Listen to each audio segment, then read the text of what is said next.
Bamboo omelette recipe. एक गांव में नीलमणि नाम का एक लड़का रहता था।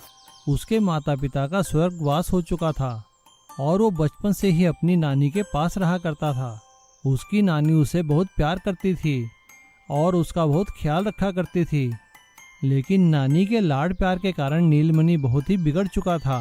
वो स्कूल में पढ़ाई लिखाई ना करके इधर उधर आवारा बच्चों के साथ घूमता रहता था।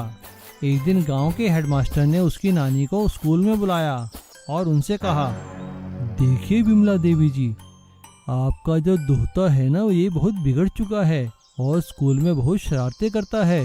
हमने इसकी काफ़ी शरारतें तो माफ़ कर दी, लेकिन मुझे बड़े दुख के साथ कहना पड़ रहा है कि हम इसे अब स्कूल से निकाल रहे हैं। नीलमणि की नानी ने स्कूल के प्रिंसिपल के बहुत हाथ पैर जोड़े, लेकिन प्रिंसिपल ने उनकी एक ना सुनी और नीलमणि को स्कूल से बाहर निकाल दिया। घर आने पर नानी ने नीलमणि को डांटते हुए कहा, कितनी बार समझाया, पढ़ लिख कर कोई बड़ा आदमी बन जा, लेकिन तू रहा निकम्मा का निकम्मा। मेरे सारे अरमानों पर पानी ही फेर दिया तूने तो। ऐसा कहकर नानी जोर जोर से रोने लगी। नानी को रोता देखकर नीलमणि को बहुत बुरा लगा और उसने अपनी नानी से कहा, नानी मुझे माफ़ कर दो, मेरा मतलब आपका दिल दुखाने का बिल्कुल नहीं था, लेकिन क्या करूं, मेरा पढ़ाई लिखाई में मन नहीं लगता। हाँ देखना, मैं कल से कोई ना कोई काम धंधा ढूंढ लूँगा और आपका नाम जरूर रोशन करूँगा। और अब वो गांव में छोटे मोटे काम करने लगा, जिससे उसकी छोटी मोटी कमाई होने लगी थी। लेकिन उसे तो कुछ बड़ा करना था, इसीलिए उसने एक दिन अपनी नानी से कहा, नानी नानी मैं सोच रहा हूँ कि कल शहर जाकर कोई काम ढूंढूं। उसकी बात सुनकर नानी ने उसे शहर जाने के लिए हाँ कर दी और उसे दिन में खाने के लिए बैम्बू के अंदर एक ऑमलेट बनाकर लपेट कर दे दिया। नीलमणि शहर में काम की तलाश करते करते एक फैक्ट्री में जा पहुंचा और नीलमणि को वहां पर मजदूरी करने का काम मिल गया। फैक्ट्री में लंच होने पर नीलमणि फैक्ट्री के अंदर ही एक जगह बैठकर अपना लंच करने लगा।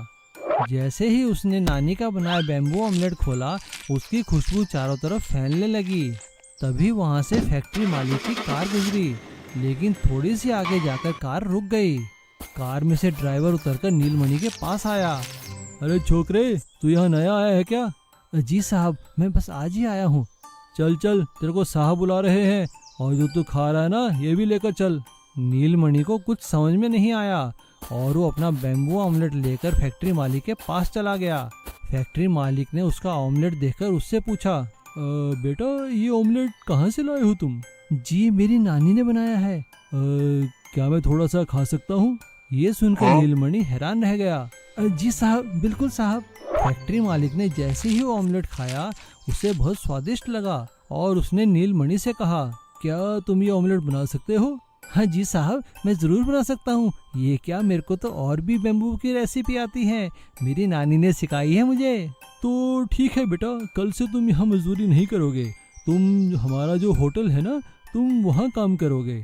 ये सुनकर नीलमणि बहुत ही खुश हो गया और उसने घर आकर नानी को सारी बात बताई और नानी ने उसे और भी अच्छी अच्छी चीजें बनाने की रेसिपी सिखाई।